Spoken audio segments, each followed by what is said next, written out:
Why do I, why? Okay.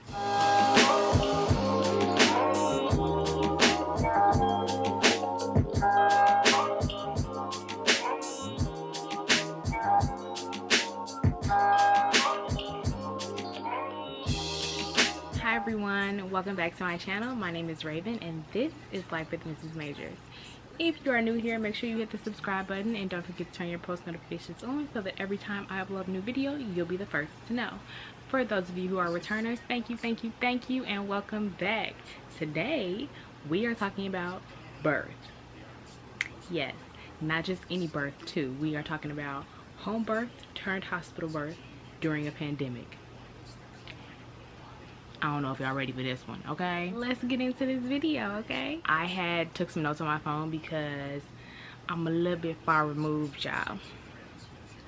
So, let me give you some background. Back on April 18th, I gave birth to a beautiful, this is so gorgeous, baby girl named Corey. Right now she's laying here sleeping, so that's why I'm trying to record this video while I got some hands-free time, some quiet time. Let's see if I can get it all done before she wakes up, okay?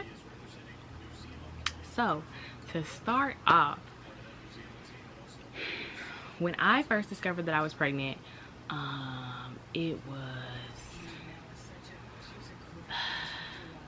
we was like peak pandemicing. Like, we was right in the midst of shutdown.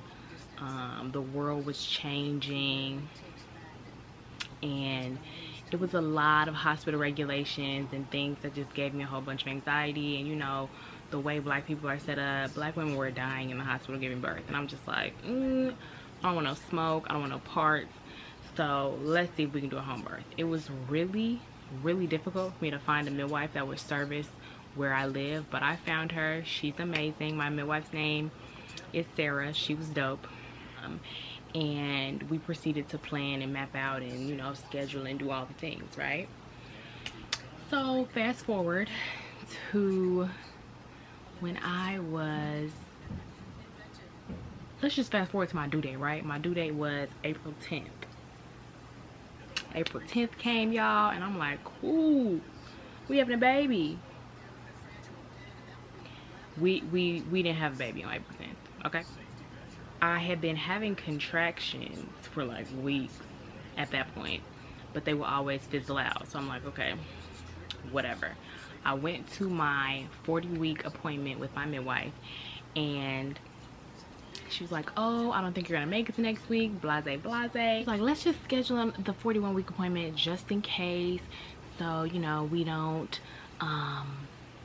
jinx ourselves, right?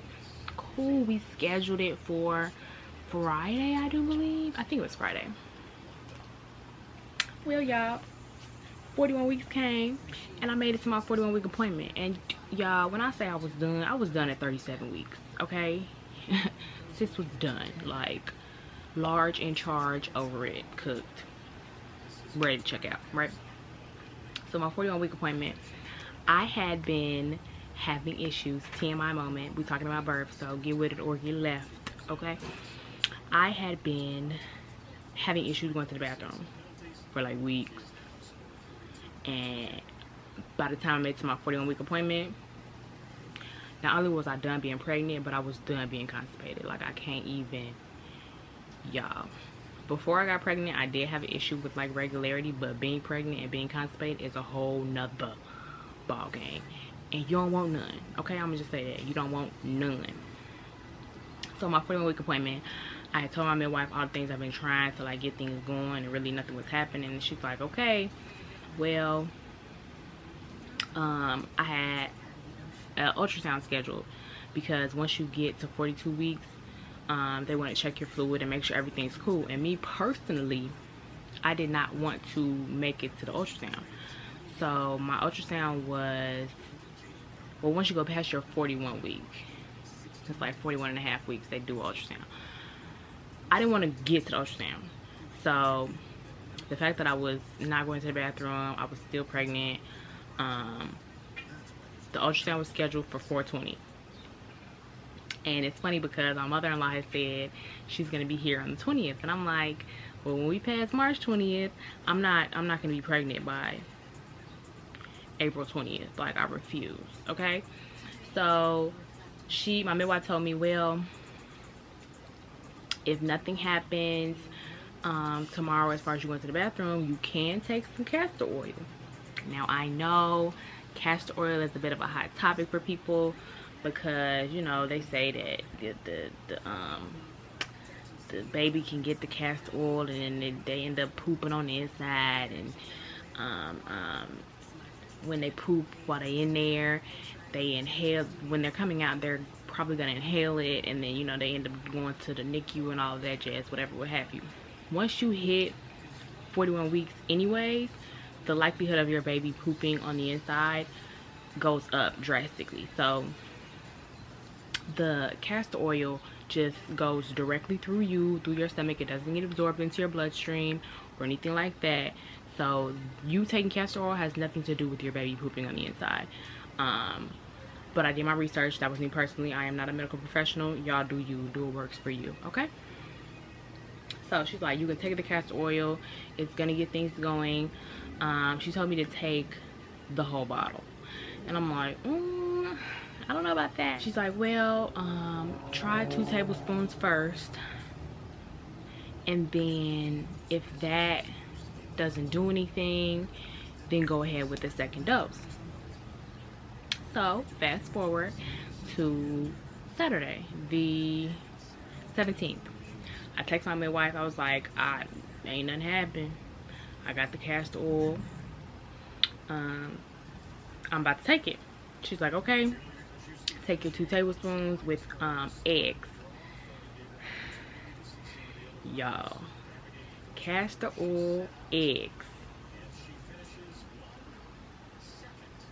One of the most disgusting things I ever had in my life. I could not eat eggs for a very long time after I gave birth, just because it was so nasty. So at 8:30, I made me some eggs with the castor oil in it, and I ate it. Okay, text my wife, hey, I ate it, you know, if anything happens, I'll let you know, blah blah blah. Nothing really happened. I went to the bathroom a very, very little bit, but when I say I had not gone to the bathroom in like a week and a half, it wasn't enough for what I had been, you know, dealing with. It wasn't enough. So I hung out for most of the day, and then at 1:30, I'm like, okay, I'm gonna take another dose, because my midwife told me, well, if you have to take some more, wait like 4 to 6 hours or something, just to see if anything's gonna happen. So when 1:30 rolls around, nothing happened. I ate me some lunch, and I didn't want to take another 2 tablespoons just because I know my body, and I know I ain't need another 2. So I ate the lunch, and then I took 1 tablespoon at 1:30.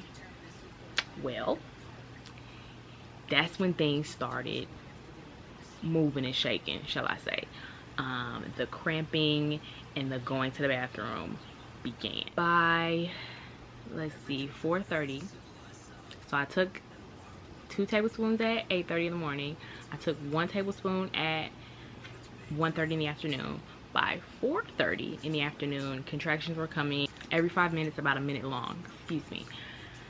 It was difficult to tell what was labor and what was poop cramps, because I ain't never did this before.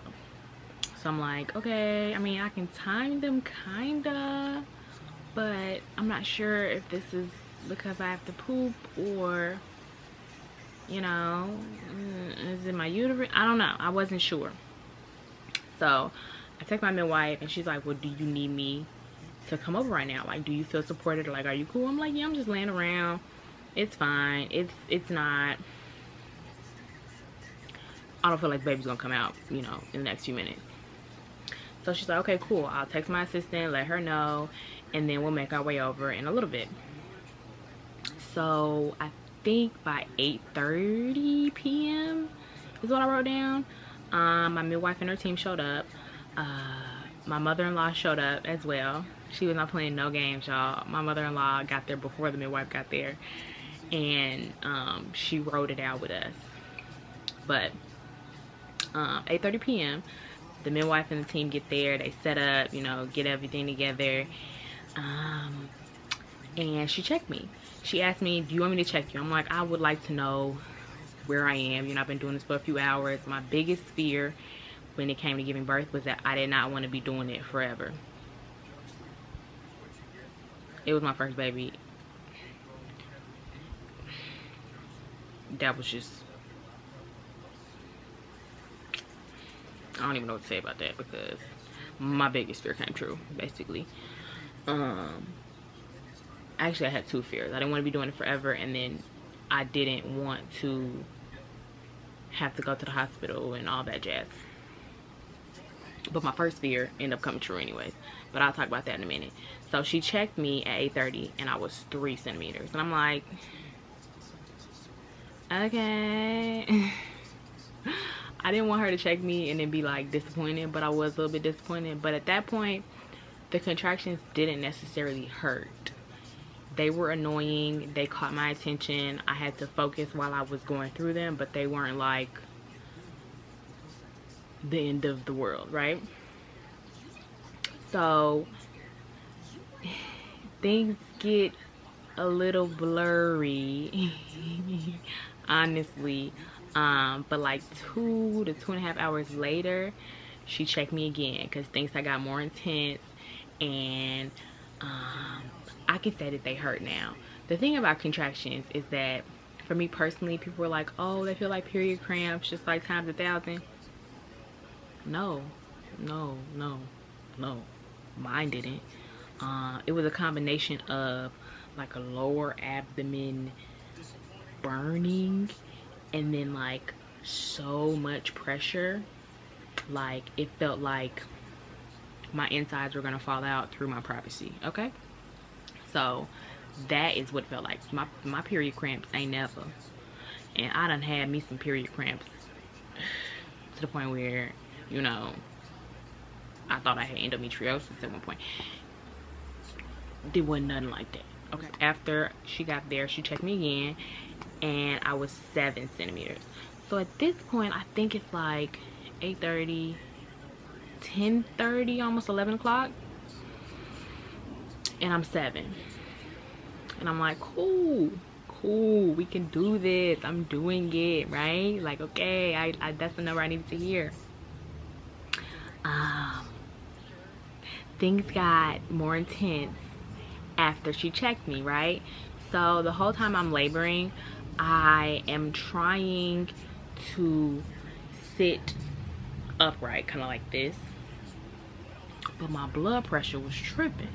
So the whole last week I was pregnant, probably because I was so done being pregnant, my blood pressure was just inching up, and it was to the point where when I was in labor that it was kind of ridiculous, like kind of alarming. Had I been in the hospital during my labor, they probably would have tried to do something about my blood pressure being so high, but my midwife was real chill. She was just like, okay, well, we have to lay you on your side. You have to lay down, you have to lay on your side, so that we can keep your blood pressure at a good spot, basically, because we don't want you to have to go to the hospital. And if your blood pressure stay where it's at, you're gonna have to go to the hospital. So she kept having me lay on my side. Sitting upright, contractions were a lot more bearable. When I was on my side, when I was laying down in general,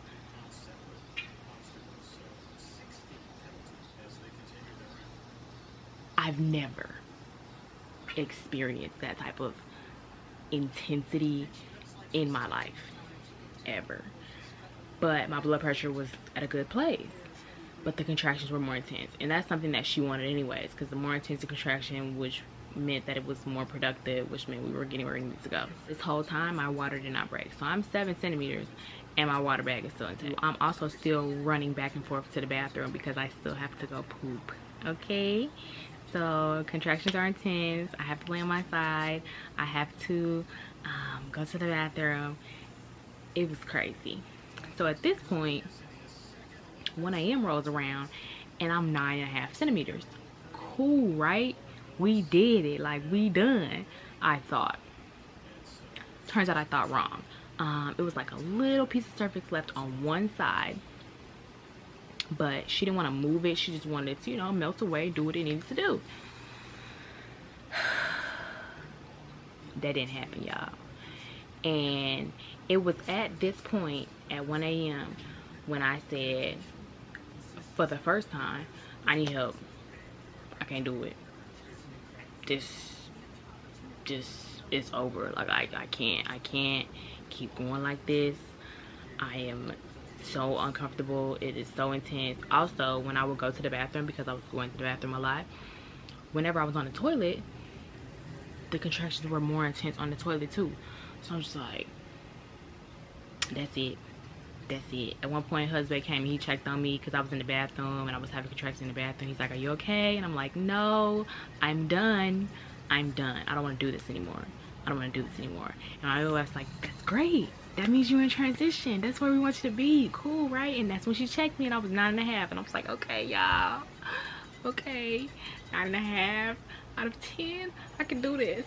I don't want to, but I can. Y'all, I labored at 9.5 centimeters all throughout the night.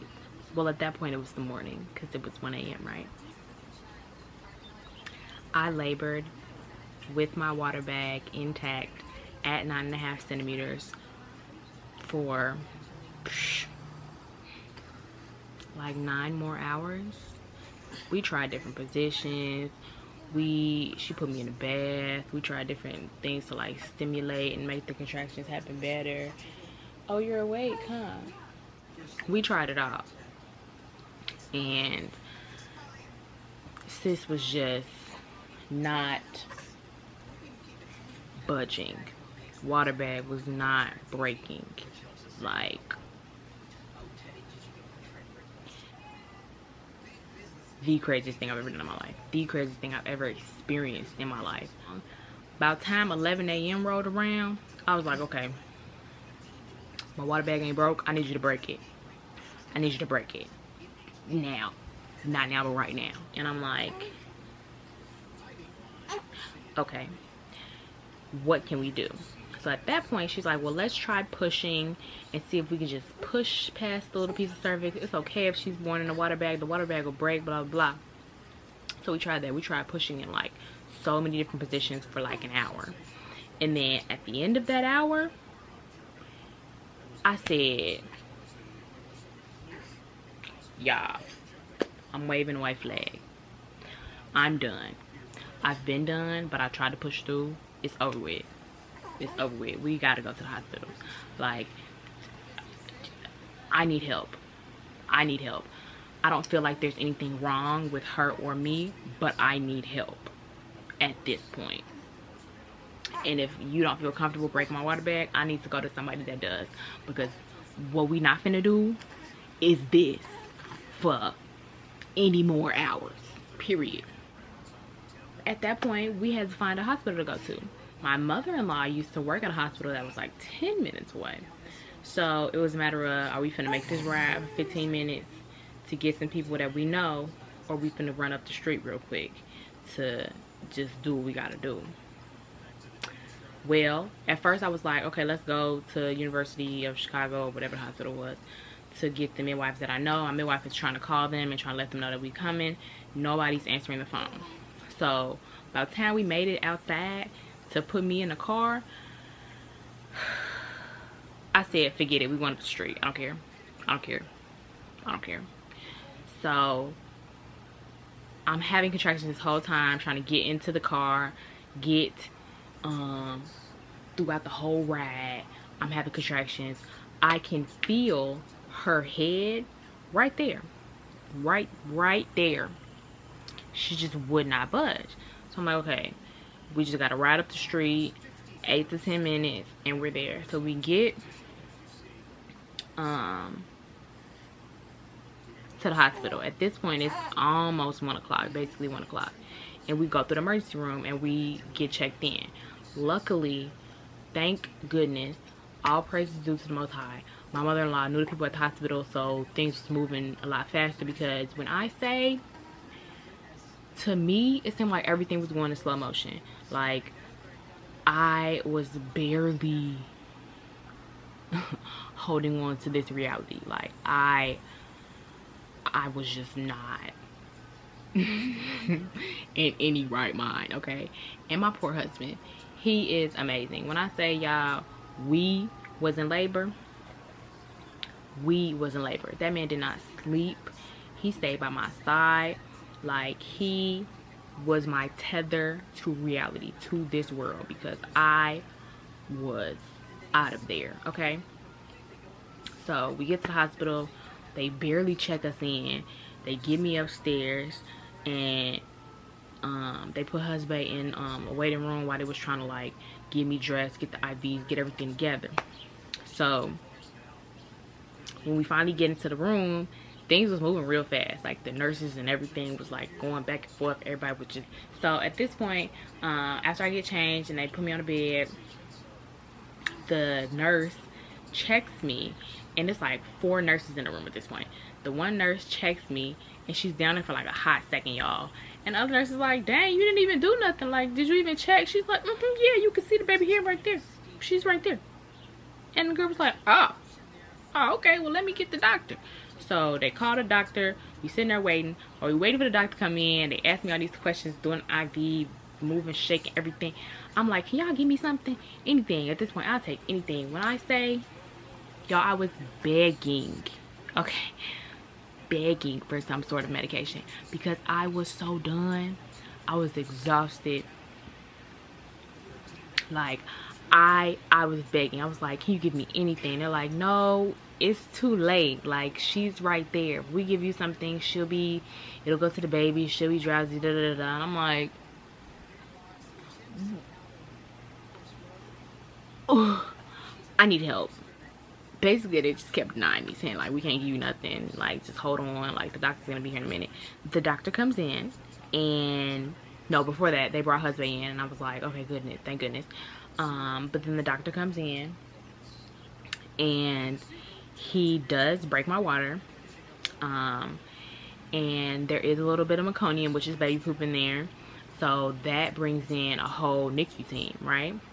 So at this point, it's like probably 10 to 15 people in the room. I don't care. We need to get this done, all right? And the doctor's like, okay, it's time to push.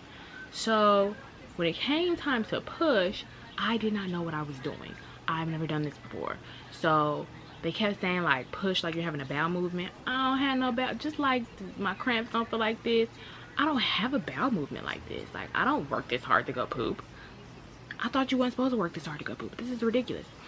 They had to like teach me how to push. And I feel like if I had known how to push correctly, like if I had known how to work with what I was feeling, then we might have been able to do it at home. But they also had to give me a dose of Pitocin to kind of like make the urges a little bit stronger, because I was having contractions still, but at that point I was tired, she was tired. I guess they weren't very productive. So they gave me like a shot of Pitocin in my IV. It didn't really do nothing. So he's like, dang, did you give her some? Give her some more. So they gave me some more, and I'm like, okay, yeah, I feel it. So they coached me on how to push, and finally we're pushing, right? We're pushing.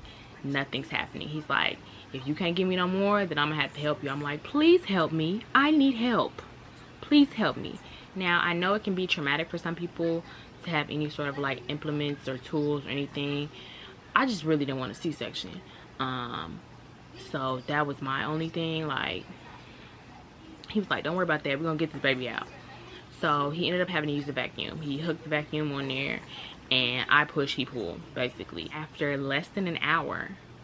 So at one point he asked the nurse something, and she was like, I don't know, doc, she just got here. And he's like, what do you mean? He's like, the nurse is like, yeah, it hadn't even been an hour she's been here yet. He's like, oh, okay. So after less than an hour of being at the hospital, at 2:12 p.m., Corey was finally born. Y'all, when I say as soon as she came out, the first thing I said was, oh, thank God that's over.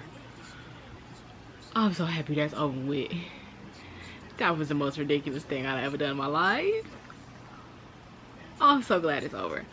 And I was crying, one, because I heard her cry and I'm like, oh, okay, she's fine.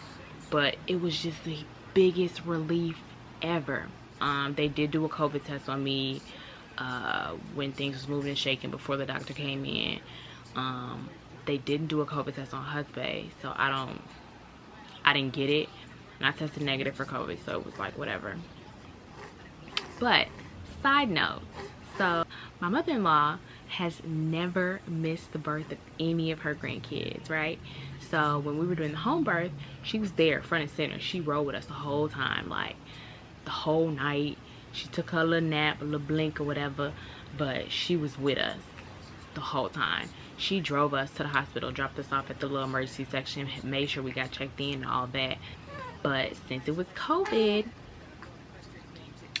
only husband was allowed to go up. But right as I was pushing, she come walking in the door. I'm the mom, these are my kids. And she was able to witness the birth of her granddaughter. So after everything was all said and done with the birth, we were transferred into a room and we stayed there until Monday. Hold on, let me go look. So all of this started on April 17th. She was born on the 18th. And I think we were discharged that Tuesday, the 20th. Yes. So yeah, that was my birth. Home birth turned hospital birth during a pandemic. I can say that I am not scarred. I know a lot of people feel like, you know, when you have a vacuum birth or just birth can be traumatic in general. I don't think my birth was traumatic. I feel pretty good about it. I did end up having to get stitches either from her head, you see this knocking, y'all, or from the vacuum. I'm not sure which one it was, but it didn't matter. Afterwards, the stitches weren't that bad. Like they didn't really hurt or anything. I will be talking about what things I learned during the postpartum phase that didn't nobody tell you about, but that's a whole nother video. Make sure you stay tuned and watch that, because I will be doing a postpartum video about little secrets of postpartum life that nobody told you when it comes to breastfeeding and just postpartum in general. But that is all. That is my birth story. That is how little Miss Reed here entered the world, and I'm so happy that I finally recorded this video for y'all, because like I said, she 3 months. I'm glad I took notes, because it ain't as fresh as I would like it to be, but that's okay. So if you've made it this far in the video, thank you so very much for watching. Thank you so very much for watching. Please make sure you are subscribed so that next time I upload a new video, you will be the first to catch it. Make sure you turn your post notifications on so you don't miss anything. And if you haven't already, make sure you follow me on Instagram, because Instagram sees everything first, okay? Right. So again, thank you so much for watching, and I will see you in the next video. Bye, y'all.